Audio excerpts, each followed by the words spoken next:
Just 8 months after Assad's regime crumbled, Britain has officially re-established diplomatic ties with Syria, following America's dramatic policy shift to do the same under Donald Trump. Foreign Secretary of the UK, David Lammy, visited Damascus a few days ago, and that marks the first UK ministerial trip in 14 years. Obviously, the UK didn't do anything by itself.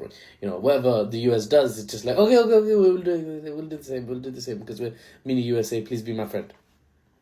This isn't, though, just about ceremonial handshakes. Syria's new leader, Ahmed al-Shara, is playing a very delicate geopolitical, geostrategic game. His country's vulnerability right now, combined with potentially very hostile neighbors, I'm looking at the southwest, demand very careful, smooth operator moves, right? Otherwise, Syria might end up on the business end of another country's right to defend itself, basically. And yes, that will mean not everyone is happy with the decisions being made at the Syrian state level. Not everyone will be happy. But for the prosperity of the Syrian people, decisions have to be made. And Ahmed al-Shara, honestly, analytically speaking, has so far proved to be a smooth operator. We'll see. The jury's still out, of course. The jury's still out. It's not been much time. Now, after decades of brutal dictatorship, the country of Syria faces a simple choice: survive or try to do what many in the Muslim world would consider the right thing, right? The citizens stand up for what's just, but then be absolutely crushed into a disgusting powder by regional powers that oppose you. Remember, not every state... got a bit violent there, I don't know what happened there. Remember, not every state in the region can afford to align with their citizen sentiment and oppose, for example, crimes in Gaza. Not every country can afford it, right? Without being absolutely clobbered into paste. Whew. Anyway, sorry, something's wrong with me. Not every state is a fortress nation. That's what I'm trying to say. Not every state has the capability to resist or the capability to take the repercussions of standing with their citizens' sentiments on, say, the crimes in Gaza. Not every state is a fortress nation that's been sanctioned for 50 years and still managed to come out alive, like Iran. So back to Syria.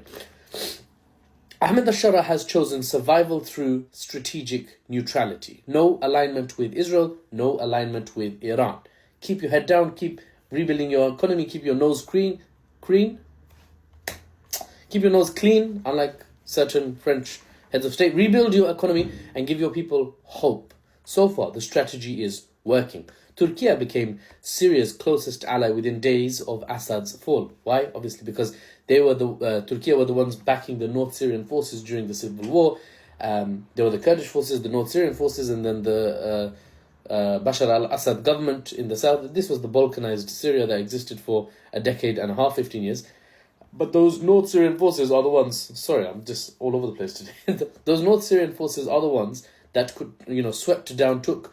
had Aleppo, took Homs, took Hama, then took Damascus. So they're the ones aligned with Turkey now.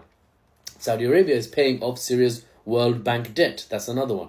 The US has lifted all sanctions after Trump met Ahmed al-Shara in person in Saudi Arabia, and Mohammed bin Salman, Crown Prince of Saudi Arabia, insisted on Trump doing this for him. Obviously, those are other dealings, but we won't get into that now. The point is, now Britain has followed with nearly £100 million of conditional, of course, humanitarian aid. Strings attached, but there it is. The re-establishment of ties has been confirmed.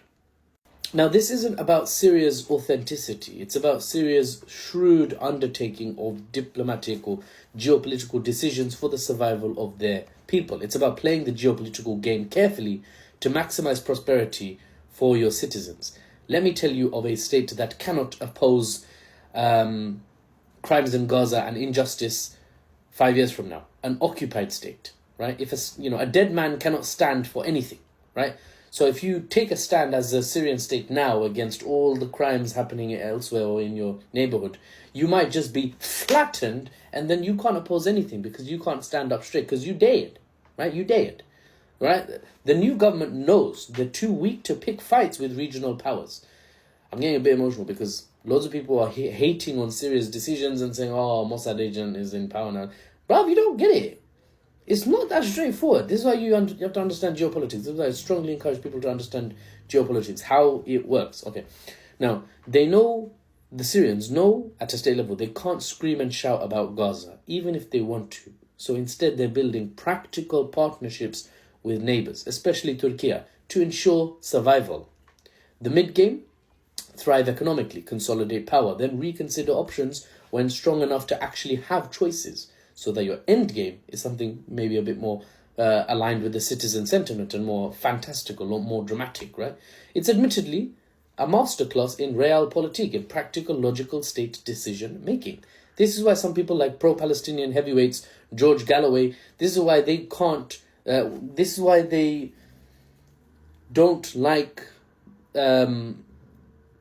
what's happening in Syria and call them, Mossad or CIA aligned, Syria's fallen to the West, because they're not analysts. They're being activists, right? They're being pro-Palestinian activists, which is great. There's nothing wrong with being an activist for what you care about, but that's not analysis, right? You have to understand what's going on before you can, I would say, before you can take a side and champion a cause.